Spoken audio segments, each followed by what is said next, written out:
supported by JSPM University, inspiring innovation, transforming talent. Saraswat bank, विश्वासाच्या नात्याची अविरत परंपरा. Pitambari agricare division, Inved agro limited, sustaining quality, improving lives. Unity solar water pump, महाराष्ट्रातील शेतकऱ्यांची पहिली निवड. Green gold seeds, Chhatrapati Sambhajinagar. Green gold seeds बियाणं अस्सल हिरवं सोनं. गोकुळ, अनुभव सर्वोत्तम दुधाचा, अभिमान महाराष्ट्राचा. Krishithon, India's premier agriculture expo. महाराष्ट्रातील ग्रामीण बँक, शासकीय मालकीची शेड्यूल्ड बँक. यशवंतराव चव्हाण महाराष्ट्र मुक्त विद्यापीठ, ज्ञानगंगा घरोघरी. Samarth crop care, grow natural for live natural. Outdoor partner Abhishek advertising and marketing private limited.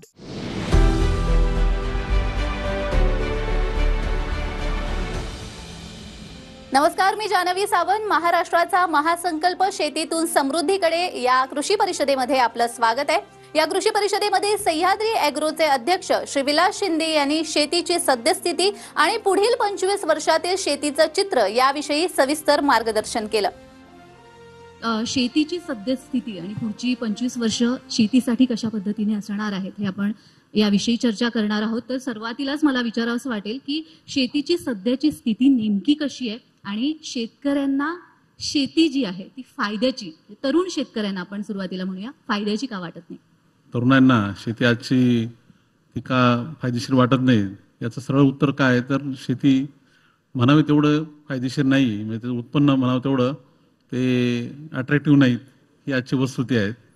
आता आपलेच जर जे काही आकडेवारी सरकारची जर तुम्ही पाहिलीत तर जे काही आपल्या महाराष्ट्रामध्ये सरासरी पर कॅपिटा ॲग्रिकल्चर इन्कम पर फॅमिली जर पाहिलं तर महिन्याला 10,000 रुपये आहेत. कारण आपल्याकडे जेवढी काही आता कोरडवाहू शेती आहे, 80% तर कोरडवाहू शेती आहे अजून, आणि ते सरासरी 3 एकरच्या आसपास 80-85% लोकांकडे शेती आहे. आणि जे काही पिकं आहे ते सर्वच आपण कापूस, सोयाबीन हे मुख्य आपले खरीपमधले पिकं, किंवा मग काही प्रमाणात तेलबिले असतील किंवा काही कडधान्य असतील, तर या सर्वांमध्ये जर पाहिलं तर जे आव्हानं, मग ते हवामानाच्या आव्हानापासून तर पाण्याच्या उपलब्धतेपासून बियाण्याच्या बाबतीतले जे काही मुद्द्यापासून सर्व, तर ह्या सगळ्या म्हणजे बेभरवशी झालेली आहे शेती. त्याच्यामध्ये उत्पन्न एक तर शाश्वत नाही, आणि जे आहे ते पण इतकं कमी आहे का ते कोणालाच ते तेवढं अट्रॅक्ट करत नाहीत. त्यामुळं तरुण हा नवीन कोणी असेल, मग तो शेतीमध्ये शेतकऱ्याच्या कुटुंबातला असेल किंवा बाहेरचा कोणी असेल, तो शेतीकडे तेवढा आता एक प्रथम उद्योग म्हणून किंवा म्हणजे प्रथम प्राधान्य म्हणून काही बघत नाही, आणि दुसरा संधी शोधायचा प्रयत्न करतोय, ही वस्तुस्थिती आहे. त्यामुळं शेतीचं उत्पन्न हे शाश्वत कसं होईल आणि त्याचबरोबर ते तेवढं फायदेशीर किंवा अट्रॅक्टिव्ह कसं होईल, तेव्हाच जे काही आपण चित्र बदललेलं आपण म्हणू शकू. अगदीच, पण त्यासाठी तरुणांनीच खरं तर पुढाकार घेणं गरजेचं आहे. कारण शेती, आपला देश कृषीप्रधान आहे असं आपण एका बाजूने म्हणतोय, पण दुसऱ्या बाजूने आपण म्हणावं तसं शेतीकडे फारसं लक्षही देत नाही. जसं आपण तंत्रज्ञानाचा वापर करू शकतो, आपल्या मान्यवर पाहुण्यांनी सुद्धा म्हटलेलं आहे, आणि शेती क्षेत्रात खरंच प्रगती करू शकतो. हा जो तरुण आहे तो शेतीकडे वळावा यासाठी काय प्रयत्न केले पाहिजे, काय भूमिका असली पाहिजे? तरुणांच्या भूमिकेपेक्षा सरकारची भूमिका ही जास्त महत्त्वाची आहे. एकीकडे आपण जय जवान जय किसान नारा जो लालबहादूर शास्त्रींनी दिला त्याचा उल्लेख प्रत्येक ठिकाणी करत असतो, पण त्याच्यामध्ये जर पाहिलं, जसं जय जवान जेव्हा म्हणतो आणि जवान देशाची सेवा करतो आणि सीमेवर जे काही देशासाठी सगळं योगदान देत असतो, त्याची जर आर्थिक जर जे काही त्याला सरकारने दिलेलं जे काही संरक्षण आहे ते जर काढून घेतलं तर तो खरोखर तेवढ्या प्रामाणिकपणे तसंच पद्धतीने लढेल का? कारण जय किसान जेव्हा म्हणतो तर किसान तसं करतोय, त्याच्याकडून तुम्ही अपेक्षा करताय का त्यांनी ते तरुणांकडून अपेक्षा करतात त्यांनी शेतीत जावं आणि प्रामाणिकपणे देशाची सेवा करावी, किंवा देशाची जी काही गरज आहे, अन्नधान्याची गरज, जी मूलभूत गरज आहे कोणत्याही समाजाची, ती पूर्ण करण्यासाठी तो काम करतोय, त्याला मान देतोय जय किसान म्हणून, पण त्याच्या आर्थिक सुरक्षिततेची जबाबदारी आपण घेतोय का? ती घेत नाही. त्यामुळे खरा प्रश्न आहे. त्यामुळं पहिला तर भूमिका ही शेतीमध्ये आपल्याला शाश्वत उत्पन्न देण्याची. आज तुम्ही बघा, आपण आपल्याकडे मिनिमम वेजेस ॲक्ट आहेत, त्याचं पर डे किती मिळाले पाहिजेत, त्याला काही बेस आहेत तांत्रिक, बरोबर आहे ना, कॅलरीज किती एका माणसाला लागतात, त्या कमावण्यासाठी त्याला किती दिवसाला उत्पन्न मिळालं पाहिजे, तेवढा तो मिनिमम वेजेसचा ॲक्ट आहे. पण शेतीमध्ये मिनिमम लिव्हिंग इन्कमचा काही आहे का? तसा काही बेस काहीच नाही आहे. त्याला शेती करायला सांगतोय, पण उत्पन्न नाही आलं तर काय करणार, तर त्याची काही व्यवस्था नाही आहे. त्यामुळे अशी अपेक्षा करून जर आपण तरुण येतील तर ते होणार नाही. त्यामुळे धोरणाची तशी त्याला गरज आहे पाठबळाची. आणि एक तरुण म्हणून जर म्हटलं तर मी अशाच नजरेने म्हणेल का हे सगळी जी काही परिस्थिती आहेत आव्हानात्मक आहेत, पण आव्हानामध्ये संधी आहेत. अशा नजरेने जर पाहिलं तर मग चित्र वेगळे बी असणार आहे. हे सरकारी धोरणं आपण 2 मिनिटं बाजूला ठेवू, पण आता एक व्यक्ती म्हणून, एक तरुण म्हणून मला माझं आयुष्य जे काही घडवायचं आहे आणि त्याच्यामध्ये मला आयुष्यात जे काही अपेक्षा असलेले जे काही व्यक्तिगत काही माझे काही आकांक्षा असतील किंवा मग समाजाविषयी असतील किंवा देशाला योगदान देण्याच्या दृष्टीने असतील, तर शेती क्षेत्र खऱ्या अर्थाने तसं समृद्ध म्हणता येईल असं क्षेत्र आहे. कारण जिथं आव्हान आहेत म्हणून संधी पण आहेत. जिथं प्रश्न असतात ना तिथंच ती सोडवण्यासाठी तशा प्रकारच्या मग संधी तयार होतात. त्यामुळे शेतीमध्ये तशा अर्थाने जर पाहिलं तर मग असंख्य संधी दिसतील. मग त्या संशोधनापासून तर त्या मार्केटच्या बाजारपेठेपासून तर सगळीकडे दिसतील. आता खरं शेती हा एकदम जनरल शब्द वापरतो आपण. तर शेती म्हटलं तर कमीत कमी आता 100 वेगवेगळ्या प्रकारची पिकं किंवा 100 वेगवेगळ्या प्रकारचे त्याच्यामध्ये परत नंतर काही जे काही खाद्यान्नाचे वेगवेगळ्या प्रकारचे उद्योग बनता येतील. अशा प्रकारची ती प्रत्येक पीक किंवा प्रत्येक जर त्यातलं जो काही खाद्यान्नाचं जे काही स्वरूप आहे तर ते प्रत्येकी वेगळा उद्योग आहे. आणि यातला सगळ्यात महत्त्वाचा मुद्दा काय आहे की हे सर्व उद्योग हे जगाच्या अंतापर्यंत चालू राहणार आहेत. दुसरीकडे एक ही पण गोष्ट आहे की गरज वाढत राहणार आहे, अन्नाची गरज. आपण जे काही बघतोय आज 140-45 कोटीचा देश आहे, पण अजूनही लोकसंख्या वाढत जाणार आहे. 170 ते 180 कोटीपर्यंत जाऊन स्थिर होईल असं म्हणतायत. आणि जगाची लोकसंख्या 800 कोटी ती 1200 कोटीपर्यंत जाईल. म्हणजे जवळजवळ 1.5 पट वाढ होईल. आणि जी काही लोकसंख्या वाढते, प्रत्येकजण काय बघतोय की न्यूट्रिशियस फूड कसे मिळेल, चांगलं दर्जाचं अन्न कसं मिळेल. म्हणजे एक अर्थाने पाहिलं तर चांगल्या प्रकारच्या ज्या काही अन्नाला, चांगल्या प्रकारच्या शेती उद्योग याला जे काही उत्पादनाला ही मागणी वाढत राहणार आहे. मग मागणी वाढणार हा एकमेव असा उद्योग असं म्हणता येईल. पण त्यातला नक्की कोणता, हा त्यातल्या या 100-125 मधला नक्की कोणता घटक, याचा विषय चांगल्या प्रकारे समजून घेतलं तर खूप वेगळ्या प्रकारच्या संधी आहेत. आणि त्या अर्थाने पाहिलं तर भारतीय आपल्या तरुणांना एकीकडे भारतातली बाजारपेठ जी वाढणारी आहे, 140 कोटीचे ती वाढणारी 170-80 कोटीचे हा तर झाला घटक, पण त्याची पेईंग कॅपॅसिटी वाढते. आणि 4 ट्रिलियनची इकॉनॉमी ही कमीत कमी ती आपण 20 ट्रिलियन पर्यंत जाईल 2047 पर्यंत, म्हणजे पुढच्या या 20-25 वर्षामध्ये. तर हे आता सर्वांना कळणारं भाकीत आहे. आणि त्याच्यामध्ये जी काही डिमांड वाढणार आहे ते डिमांड म्हणजे ती नैसर्गिक एक अर्थाने आपल्या मालाला वाढणार डिमांड हा एक महत्त्वाचा मुद्दा. आणि प्लस जगाच्या बाजारामध्ये सुद्धा आज काही पिकामध्ये आपण कार्यक्षम नसू आणि तिथे आपल्याला अडचणी असतील, पण काही पिकं नक्की अशी आहेत किंवा काही अशा शेतीमधल्या अशा संधी आहेत की जगाच्या बाजारामध्ये सुद्धा आपल्याला मोठ्या प्रकारचे ते बाजार घेण्याची, ते अमेरिकेची सुद्धा बाजार घेण्याची तेवढी क्षमता नक्कीच आपल्यामध्ये आहे. जे काही नैसर्गिक काही आपल्या ताकदी आहेत त्या बळावर. त्यामुळे तसं पाहिलं तर मग शेतीमध्ये हजारो प्रकारच्या संधी आणि हजारो असे जे काही उद्योग आहेत नवीन येणार उभे आहेत, तर ते कोण घेणार? ते इथल्या मुलांनी घेतले तर ते कोणीतरी बाहेरून येऊन घेणार आहे, किंवा छोट्या शेतकऱ्यांनी घेतलं तर कोणीतरी मोठा ऑर्गनाइज कोणीतरी प्लेयर घेणार आहे. तुम्ही आत्ता जर पाहिलं तर जस्ट 15 दिवसापूर्वीची बातमी होती, रिलायन्स इंडस्ट्री 40,000 कोटीचे फूड पार्कमध्ये इन्व्हेस्टमेंट करणार. खरं पाहिलं तर ते गावातल्या तरुणाला ती संधी आहे. किंवा आताच मगाशी अण्णांनी उल्लेख केला सोलरचा पैसा उल्लेख केला, खरं ती प्रत्येक छोट्या छोट्या शेतकऱ्याची संधी आहे ती कोण घेते आता, तर मोठे कॉर्पोरेट उद्योगाला ती संधी दिली गेली. जवळजवळ 12,000 कोटीचं सोलर ग्रीडमध्ये महाराष्ट्र शासनाने आता एवढ्या मागच्या 2-3 वर्षामध्ये टेंडर दिलेत. ते ॲक्च्युली खरं तर शेतकऱ्यांची संधी, पण ते आता कोणीतरी दुसरा घेतोय. शेतकऱ्याचा मुलगा गावातला मुलगा घेत नाही म्हणून ते संधी दुसरा कोणीतरी घेतोय. पण संधी तयार तर होणारच आहे. तुम्ही घेता का दुसऱ्याकडे देतात, एवढाच खरं तर मुद्दा आहे. अगदीच. आणि म्हणूनच मला सह्याद्री फार्म्स विषयी खरं तर विचारायचं आहे की भारतीय कृषी उत्पादनाला सह्याद्री फार्म्सने एक जागतिक मानांकनासह मोठी प्रतिष्ठा मिळवून दिलेली आहे. नेमकं कशा पद्धतीने हा बदल तुम्ही घडवून आणला? आणि आम्ही एकच धोरण सुरुवातीपासून ठेवलं आहे की आपण उत्पादन करतोय, आपण शेतकरी म्हणून जे पिकवतोय, तर आपण ज्याच्यासाठी पिकवतोय म्हणजे जो खाणारा व्यक्ती आहे, आम्ही कोणी व्यापाऱ्यासाठी काही पिकवत नाही, आम्ही कोणासाठी करतोय, तो शेवटचा जो खाणारा आहे, तो खाणाऱ्याच्या नजरेतून जर आपण विचार करायला लागलो, त्याला नक्की आपण कशा अर्थाने त्याला समाधानी करू आणि तो कशामुळे माझ्या उत्पादनाला किंमत देईल किंवा कशामुळे तो माझ्याकडे मलाच प्राधान्य देईल. मग तो ग्राहक म्हणजे कुठला भारतातलाच नाही तर जगभरातला. आमच्या दृष्टीने 800 कोटी जे काही लोकसंख्या आहे जगभराची ते आमचे ग्राहक आहेत. जगातला मग तो अमेरिकेतला असेल नाही तर युरोपमधला असेल नाही तर जपानमधला असेल, ज्याची पेईंग कॅपॅसिटी सर्वात जास्त आहे. आता त्या ग्राहकाचं जर समाधान मी करू शकलो तर मी जगातल्या प्रत्येकाचं करू शकेल. आता त्याचं समाधान करणं म्हणजे काय, आता प्रत्येक ग्राहक आहे तुम्ही जर पाहिलं तर प्रत्येकाला सेफ फूड पाहिजे, म्हणजे जे काय असेल ते अन्न सुरक्षित पाहिजे, त्याचबरोबर ते न्यूट्रिशियस हेल्दी असायला पाहिजे. हाही बेसिक प्रत्येक ग्राहकाची तशा प्रकारची मागणी आहे. आणि तिसरं जे आहे ते उत्पादन किफायतशीर अफोर्डेबल बी असायला पाहिजे. आणि हे तुम्ही जे काही तुमचे कॉम्पिटिटर आहे त्याच्या तुलनेमध्ये ते तिन्ही गोष्टी साध्य करू शकता का, याच्यावर तुम्हाला ग्राहकाचा प्रतिसाद आहे. मग तो सगळ्या अमेरिकेतल्या, युरोपमधल्या, भारतातल्या प्रत्येकाचा या तिन्ही पातळीवर आम्हाला स्वतःला सक्षम करायचा प्रयत्न केला. आता मागापासून जो उल्लेख झाला की आपल्या बऱ्याच उत्पादनामध्ये आपली उत्पादकता कमी आहे. आपण जे काही कापसापासून तर याच्यापासून डाळीपासून तर बऱ्याच गोष्टी उल्लेख केला, पण एक जे काही उत्पादन आहेत अन्न, द्राक्ष, त्याच्यामध्ये आपण जगभरात आहे ना प्रोडक्टिव्हिटीमध्ये सर्वात वरती आहोत, उत्पादकतेमध्ये नंबर 1 ला आहोत. आता हे कशामुळे झालं तर परत मुद्दा मागाशी जे दोघांनी मांडला तो तंत्रज्ञानाचा मुद्दा, का सायंटिफिक वेनी विचार करणं आणि त्याच्यामध्ये तो जो काही आहे म्हणजे एक उत्पादनाच्या पातळीवर ग्राहकाचे जो काही गरज दृष्टिकोन आणि दुसरीकडे शेतीमधला जो काही व्यावसायिक आणि त्याचबरोबर विज्ञानवादी दृष्टिकोन, हा दोन्ही पण जो काही हाताळला गेला तो खरा बेस राहिला सह्याद्रीचा.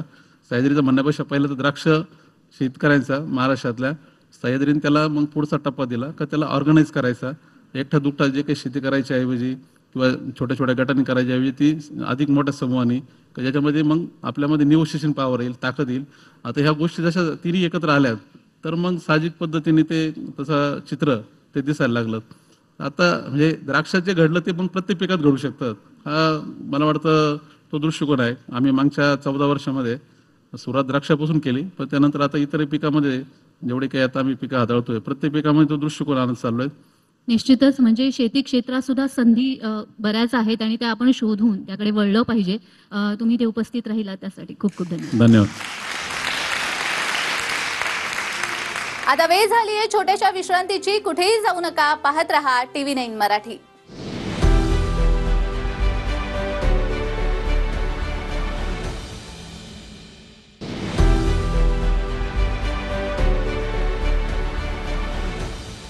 विश्रांतीनंतर पुन्हा एकदा आपलं स्वागत आहे. या परिषदेमध्ये MGM हिल्स गांधेली येथील ॲग्रिकल्चर इन्स्टिट्यूटचे संचालक डॉक्टर कामेश्वर धाबके यांनी शाश्वत शेती तंत्रज्ञान, शेती विकासाचे तंत्र या विषयावर मार्गदर्शन केलंय. आज आपण शाश्वत शेती तंत्रज्ञान, शेती विकसित करण्याचं महत्त्वाचं तंत्र आहे या विषयावरती बोलणार आहोत. म्हणूनच सुरुवातीचा प्रश्न की नेमकं शाश्वत शेती तंत्रज्ञान म्हणजे काय? आजचा जो आपला टॉपिक आहे TV9चा की शेतीतून समृद्धीकडे, जर शेती ही शाश्वत राहिली आणि ती परवडणारी राहिली की शेतकऱ्यांना जर त्याच्यापासून नेहमी उत्पादन सारखं मिळत राहिलं तर ती शेती म्हणजे जे तरुण युवक आहेत, आपले तरुण मुलं आहेत, जे शेतीमध्ये काम न करता बाहेर काम करायला जातात आणि शेतीमध्ये तरुणाची संख्या कमी होत आहे. मग हे त्याच्यामध्ये सातत्य ठेवण्यासाठी तर आमच्या एक डॉक्टर मायंदे होते, ते कृषी विद्यापीठाला व्हाईस चान्सलर होते आणि आम्ही काही कृषी विज्ञान केंद्राच्या लोकांनी एक मॉडेल डेव्हलप केलं होतं, तर सस्टेनेबल ॲग्रिकल्चरचं म्हणजे शाश्वत शेतीचं. तर त्या शाश्वत शेतीमध्ये म्हणजे जनरली आपण काय करतो, बिंग याचं तंत्रज्ञान जेव्हा देतो शेतकऱ्यांना तर आपण एकच तंत्रज्ञान देतो. पण जर त्याला आपण बास्केट ऑफ टेक्नॉलॉजी देऊ शकलो, म्हणजे त्याच्याकडे चांगल्या जाती असेल, त्याला बीज प्रक्रिया आपण चांगलं करायला काही शिकू शकलो, त्याच्यानंतर मिश्र पीक पद्धती आहेत, त्याच्यानंतर जे सूक्ष्म जलसंधारणाच्या पद्धती आहेत, त्याच्यानंतर कोरडवाहू फळझाड आहेत, त्याच्यानंतर कुक्कुटपालन आहे, गाई पालन आहे, त्याच्यानंतर बकरी पालन आहे, त्याच्यानंतर त्या ज्या शेतकऱ्यांची जी महिला असेल त्याला स्वतःचं एक उद्योगधंदा सुरू करता आलं, प्रक्रिया केंद्र करता आलं, ज्याच्याकडे समजा आवळा असेल तर आवळा कँडी तयार करता येईल, त्याच्याकडे हळद असेल, हे सर्व एक बास्केट जर आपण त्या शेतकऱ्याकडे जर ते इम्प्लिमेंट करू शकलो तर त्या शेतकऱ्याला हमखास एक 25 ते 30% उत्पादन मिळतं. समजा त्याचं पीक वाया गेलं, समजा पीक परवडलं नाही, तर बाकी जे व्यवसाय, समजा तुम्ही तो दुग्ध व्यवसाय करत असेल, त्याच्याकडे 2 गायी असेल तर 2 गाईपासून त्याला समजा 20 लिटर जरी दूध मिळालं तरी 40 रुपयाप्रमाणे त्याला 800 रुपये रोज मिळेल. हा एक उपक्रम आम्ही घेतला होता आणि तो जवळजवळ 1000 शेतकऱ्यांपर्यंत राबवला होता आणि त्या शेतकऱ्यांचा मोठ्या प्रमाणात त्याचा फायदा झाला.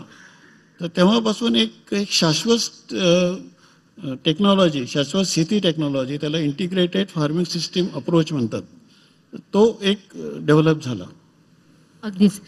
पण आज आता आपल्याला युवा विद्यार्थी सुद्धा ॲग्रिकल्चर जे आहेत ते ऐकतायत, शेतकरी ऐकतायत. म्हणून मला विचारावंसं वाटतं की शाश्वत शेती तंत्रज्ञानामध्ये विकसित केलेली संशोधनं कोणकोणती? शाश्वत शेतीमध्ये फार असं काही वेगळ्या टेक्नॉलॉजी नाही आहे. जे काही टेक्नॉलॉजी आहे, जे शेतीचे काही तंत्रज्ञान आहे, ते व्यवस्थितपणे शेतकऱ्यांपर्यंत राबवणे, शेतकऱ्यांपर्यंत पोहोचणे. जसं आता आपल्या जमिनीची सुबकता बघतो. आपली जर जमीन जर चांगली राहिली, जमिनीमध्ये जे आवश्यक असलेले जे अन्नद्रव्य राहिले, जसं आपल्या मराठवाड्याचा विचार केला तर नत्र हे कमी आहे.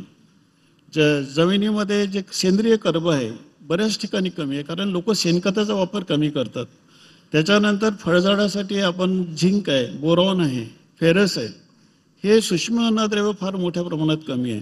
कारण कोणत्याही पिकाला जर आपण माती तपासणी करतो, त्याला त्या पिकाला जे अन्नद्रव्य लागतं ते त्याच्यातून पुरवणं हे आवश्यक आहे. जर तुमची माती चांगली राहिली, जमीन चांगली राहिली तर उत्पादन चांगलं येतं.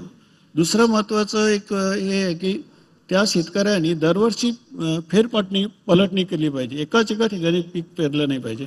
दुसरं, चांगल्या ज्या उत्पादन देणाऱ्या जाती आहे, जसं आता मराठवाड्या कृषी विद्यापीठाने काही सोयाबीनच्या काही जाती काढली आहे, जसं 162 नंबर आहे, 612 नंबर आहे, चांगलं उत्पादन देतात सोयाबीन. त्याच्यानंतर लोक जे कापूस आहे, कापूस तंत्रज्ञानामध्ये थोडं बदल झाले आहेत. जसं BT कॉटन लोक वापरतातच, परंतु केंद्रीय एक कॉटन रिसर्च सेंटर आहे नागपूरला, त्यांनी काय केलं, एक हाय डेन्सिटी कॉटन टेक्नॉलॉजी केली आहे. म्हणजे रोपाची संख्या म्हणजे कमी अंतर ठेवायचं आणि रो टू रो डिस्टन्स सारखं ठेवायचं. म्हणजे त्या झाडामध्ये एका एकरामध्ये त्या पिकाच्या रोपाची संख्या वाढतं आणि त्याच्यामुळे 30% तरी उत्पादन मिळतं. मागच्या वर्षी कृषी विज्ञान केंद्र गांधेलीने जवळजवळ 400 एकरवर हा प्रयोग केला होता आणि आम्ही जेव्हा ते सगळ्या शेतकऱ्यांचा फीडबॅक घेतला, ते 25 ते 30% त्याचं उत्पादन वाढलं. त्याच्यानंतर एक बीज प्रक्रिया आहे. बरेचसे शेतकऱ्यांना जे बायोफर्टिलायझर आहे किंवा रायझोबियम आहे ते मिळत नाही किंवा ट्रायकोडर्मा प्रॉपर मिळत नाही, ते त्यांच्यापर्यंत जर पोहोचलं तर ते एक 10 ते 12% उत्पादन मिळतं. त्याच्यानंतर मिश्र पीक आहेत. मिश्र पिकाचं कसं असतं की जसं सोयाबीन करत असेल, कोणी सोयाबीन लावत असेल, नुसतं एकच पीक लावत असेल ते लॉस होऊ शकतं, नुकसान होऊ शकतं. पण त्याच्यामध्ये जर एक 4 रो तुमचे सोयाबीनचे आणि 2 रो तुरीचे टाकले तर त्याला कुठेतरी एक पीक वाया गेलं तर दुसऱ्या पिकापासून त्याला उत्पादन मिळू शकतं. त्याच्यानंतर कोरडवाहू फळझाड आहे. त्याच्यानंतर जे बांधबंदिस्त असेल, पडीत जागा असेल, तिथे तुम्ही आवळा लावू शकता, तुम्ही सीताफळ लावू शकता, शेवगा लावू शकता, त्याच्यापासून उत्पादन त्याला मिळू शकतं. त्याच्यानंतर जे सेकंडरी जे रोजगार आहेत शेतीमध्ये, जसं दुग्ध व्यवसाय, बकरी पालन आहे, शेळी पालन आहे, त्याच्यानंतर ते कुक्कुटपालन आहे, हे सुद्धा रोजगार तिथे तयार करू शकतात. ह्या सगळ्या टेक्नॉलॉजीचा जर वापर केला ना तर निश्चितच त्याचं उत्पादन वाढू शकतं. अगदीच ज्या पद्धतीने तुम्ही म्हणाला, टेक्नॉलॉजीचा वापर करून आपण शेतीचं उत्पादन वाढवू शकतो. मात्र एक महत्त्वाचा फॅक्टर असतो शेतीमध्ये, तो म्हणजे हवामान. कारण वातावरण कधी बदलू शकतं हे आपल्या हातात नाहीये. म्हणजे आपण जर बघितलं, मे महिन्यामध्ये अकाळी पाऊस पडत होता आणि जून जुलै तसा बऱ्याच प्रमाणात कोरडा गेला. मग असं असताना वातावरण बदलाचा शेतीवर जो परिणाम होतोय आता, त्याबद्दल तुम्ही काय सांगाल? शेतीवरचा हवामानाचा फार मोठा विषय आहे तो, आणि तो इतका शेतीला हानिकारक होत आहे, दरवर्षी प्रत्येक शेतकऱ्याला होत आहे. आता मागच्या वर्षी बघा नाही तर मराठवाड्यामध्ये ड्रॉट होता, दुष्काळ होता. यावर्षी ओला दुष्काळ आहे. कुठे कुठे काय होतं की आपण समजा पीक पेरतो आपण, त्याच्यानंतर ते ड्राय स्पेल येतं, म्हणजे पीक पाऊस निघून जातो, त्याचं पीक मरतं ते. त्याच्यानंतर कधी कधी काय होतं, अति पाऊस येतो, ढगफुटी होतात कुठे कुठे, कुठे कुठे उष्णतेच्या लाटा तुम्हाला दिसून येतील, कुठे थंडीच्या वाटा होतील. उष्णतेच्या लाटामध्ये पूर्ण पीक करपतं. तर थंडीच्या लाटामध्ये जसं आता एक तुरीचं पीक आहे, तूर आपली शेंगा लागल्या त्याला, म्हणजे मी एकदा अमरावतीत असताना बघितलं होतं की ते एक सलेन ट्रॅक आहे, ते वलगाव वगैरे साईडला खूप मोठं तूर होतं, तिथे 15 क्विंटलपर्यंत उत्पादन येतं त्या ट्रॅकमध्ये. तर त्या ठिकाणी एक जानेवारी महिन्यामध्ये कोल्ड वेव्ह येतं, कोल्ड अशी थंडीची लाट येतं, आणि ती थंडीची लाट जर रात्री त्या पिकातून गेली तर दुसऱ्या दिवशी ते पीक एकदम करपून जातं, म्हणजे शेंगासकट ते करपतं. त्याच्यानंतर कुठे कुठे एकदम आर्द्रता वाढतं, हवेमध्ये खूप आर्द्रता वाढतं, ह्युमिडिटी वाढतो. त्याच्यामुळे पण खूप म्हणजे किडीचा आणि रोगाचा प्रादुर्भाव होतो. आता तुम्ही मोसंबीचं उदाहरण घ्या. मागील 2 वर्षापासून फळगळ मोठ्या प्रमाणात होत आहे. बऱ्याच लोकांनी फंजीसाईड वापरले, मायक्रोन्यूट्रिएंट वापरले, तरी फळगळ कमी होत नाही. कारण काय होतं की आपल्या जमिनीमध्ये जे फंगस आहे, सॉईल फंगस आहे, ते मोठ्या प्रमाणात स्प्रेड होतं आहे. कारण आपण ते दरवर्षी त्याला वर्षभर पाणी देतो, त्याला एक ड्राय स्पेल मिळत नाही आहे. तर हे रोग आता दिवसेंदिवस वाढत आहे. कारण काय झालं आहे की आपण मोनोक्रॉपिंग सिस्टीमकडे गेलो आहे, म्हणजे एकच एक पीक मोठ्या प्रमाणात घेतो, तेव्हा ते असे डेव्हलप होतात. त्यामुळे आणि जमिनीचा कस वातावरणाच्या बदलाचं काय आहे, सगळ्यात महत्त्वाची गोष्ट की ड्रॉट. जिथे दुष्काळ असतं ना त्या ठिकाणी जर आपण शेततळे आहे, त्याच्यानंतर जे सिमेंट प्लग आहे, त्याची जर डिसिल्टिंग केलं, मग गाळ काढला, त्याच्यात जर साठवणूक करू शकलो, त्याच्यानंतर सूक्ष्म जलसंधारणाच्या पद्धती आहे, म्हणजे जमिनीतलं पाणी जमिनीत मुरवणे आहे, उताराला आडवी पेरणी करणे, बांधबंदिस्ती करणे, ह्या सर्व पद्धतीचा आपण वापर करू शकलो तर ते एखादं समजा रबीमध्ये समजा तुम्हाला एखादं पीक घेऊ शकतं जर तुमच्या ह्याच्यामध्ये पाण्याची मॉइश्चर राहिलं तर. त्याच्यानंतर एक आता बऱ्याच ठिकाणी ग्रीन हाऊसेस बांधतायत लोक, ग्रीन हाऊस आहे, शेडनेट हाऊस आहे, त्याचा पण वापर करू शकतो. आणि वातावरणाचं बदलाचं काय होतं आहे की बऱ्याच ठिकाणी प्रेडिक्टेशन म्हणजे अंदाज घेता येत नाही.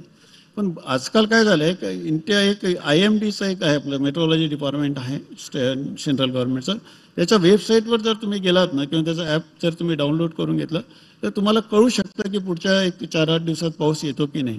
म्हणजे तो अंदाज 100% खरा नाही राहत, पण एक 50-60% पर्यंत तुम्ही ॲझ्युम करू शकता की ते करू शकता. एका शेतकऱ्यांनी काय केलं होतं, एक मी अमरावतीला असताना एक सोयाबीनची कापणी केली. सोयाबीनची कापणी केली आणि तिथे आम्ही इंटरनेट वगैरे फॅसिलिटीज ठेवल्या होत्या. तो शेतकरी स्वतः कॉम्प्युटर ऑपरेट करायचे. त्यांनी रात्री बघितलं की आता त्यांनी पीक कापून ठेवलं होतं की आता पाऊस येईल की नाही, त्यांनी बघितलं इंटरनेटवर. त्याला लक्षात आलं की 2 वाजता नक्की पाऊस येईल. तो शेतात गेला रात्री, ती पूर्ण ताडपत्री घेतली, प्लॅस्टिक घेतलं आणि त्यांनी आवरण केलं आणि त्यांनी ते पीक वाचवलं. म्हणजे तंत्रज्ञानाचा जर आपण वापर करू शकलो तर ते काही प्रमाणात आपण आपलं नुकसान टाळू शकतो. पण हा खूप मोठा इंटिग्रेटेड विषय आहे तो. म्हणजे ते तर आता सगळ्यांनाच ते भेडसावत आहे, पण कुठे कुठे ढगफुटी होतं, कितीतरी नुकसान होतं. म्हणजे असंख्य म्हणजे माणसं मरतात, गुरं मरतात आणि सगळं त्याच्यामध्ये नुकसान होतं. धन्यवाद, तुम्ही ते उपस्थित राहिलात आणि इतकं सुंदर मार्गदर्शन केलं. पुन्हा भेटूया पुढच्या भागात. तोपर्यंत नमस्कार.